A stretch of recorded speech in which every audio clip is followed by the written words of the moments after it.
नमस्कार, मी रिद्धी म्हात्रे. बातमीपत्रामध्ये आपल्या सगळ्यांचं स्वागत. सुरुवातीलाच बातमी राजकीय वर्तुळातली आहे. कायद्याचं राज्य असेल तर फुटीर खासदार बाद झाले पाहिजेत, असं वक्तव्य उद्धव ठाकरे यांनी केलंय.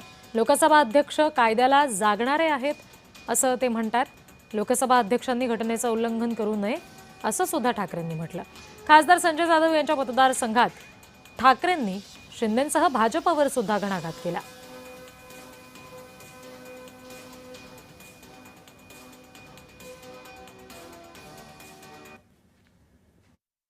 संविधानात घटनेमध्ये लिहिलेलं आहे की जेव्हा एखादा पक्ष दुसऱ्या पक्षात विलिनीकरणाचा निर्णय घेतो त्याला 2/3 लोकप्रतिनिधींचा जर पाठिंबा असेल तर ते होतं. 2/3 लोकप्रतिनिधी विलिनीकरणाचा निर्णय घेऊ शकत नाही. आता हा तुमचा नवीन जो शब्दांनी तुम्ही जो बॉस म्हणताय, हे सगळे 6च्या 6 जर कायद्याचं राज्य या देशात असेल तर ते बाद झाले पाहिजे. जर कायद्याचं राज्य असेल तर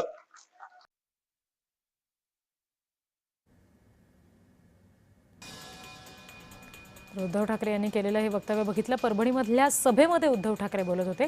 यावेळी एकनाथ शिंदे यांच्यासह त्यांनी लोकसभा अध्यक्षांना सुद्धा लक्ष केलेलं होतं. भाजपवर सुद्धा घणाघात केला. फुटीर खासदारांवर उद्धव ठाकरे यांनी यावेळी टीका केली. परभणीमधल्या सभेमध्ये उद्धव ठाकरेंनी हे वक्तव्य केलेलं आहे. लोकसभा अध्यक्ष कायद्याला जागणारे आहेत असं सुद्धा ते म्हणाले, पण अध्यक्षांनी घटनेचं उल्लंघन करू नये असं देखील उद्धव ठाकरे यांनी यावेळी आपल्या भाषणात नमूद केलं. खासदार संजय जाधव यांच्या मतदारसंघामध्ये ठाकरेंकडून शिंदे आणि भाजपवर सुद्धा घणाघात केला गेला. जर कायद्याचं राज्य असेल तर फुटीर खासदार बाद झाले पाहिजेत असं सुद्धा उद्धव ठाकरे म्हणालेले आहेत. पुढची बातमी. मुख्यमंत्री देवेंद्र फडणवीस यांनी वाढवण